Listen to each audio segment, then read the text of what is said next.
ताडोबा व्याघ्र प्रकल्पाच्या लगत अदानी व अन्य उद्योगांना खाणींची परवानगी देतानाही सरकारने हीच चलाखी अवलंबली।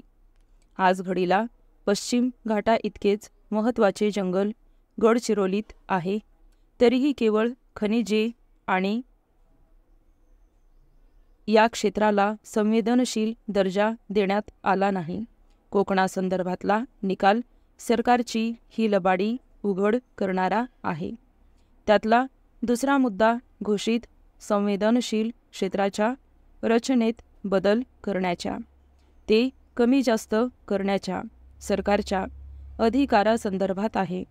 माळढोकांच्या अस्तित्वामुळे अधिसूचित झालेल्या नानजमध्ये सरकारने तो वापरला। देशात इतरत्रही तसेच घडले।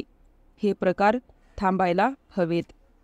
यासाठी लोकलढे उभारण्याची गरज सावंतवाडी दोडामार्ग संदर्भातील निकालाने अधोरेखित केली आहे। परिच्छेद एकदा संवेदनशील क्षेत्र घोषित झाले की सर्व प्रकारच्या विकासकामांवर निर्बंध येतात।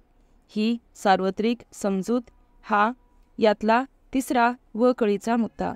या तरतुदींच्या अंमलबजावणीला 4 दशके लोटली, तरीही सरकारला या संदर्भातील मार्गदर्शक सूचना त्यात राहणाऱ्या लोकांना पटवून देता आल्या नाहीत। पर्यावरणपूरक विकासाचे प्रारूप तयार करता आले नाही। यासाठी आवश्यक लोक सहभाग वाढवता आला नाही।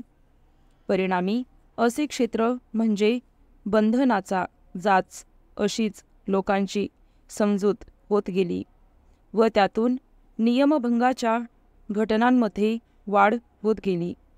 या पार्श्वभूमीवर कोकणचा लढा उल्लेखनीय ठरतो।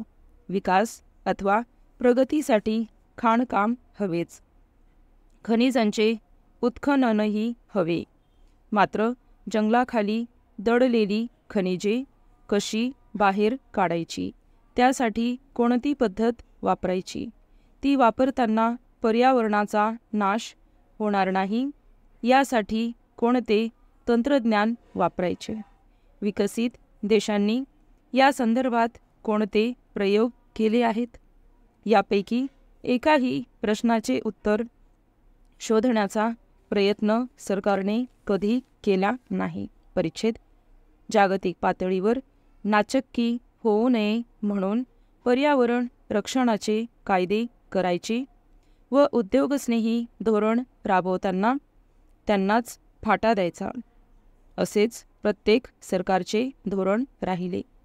पर्यावरण रक्षण व विकास यात समतोल कसा साधता येईल, यासाठी प्रयत्न झाले नाहीत। ते या धोरणामुळे त्याचा मोठा फटका देशातील जंगलांना व वन्यजीवांना सहन करावा लागला। या संदर्भात न्यायालयाने अनेकदा कान टोचले, पण त्यातूनही सरकारने धडा घेतला नाही।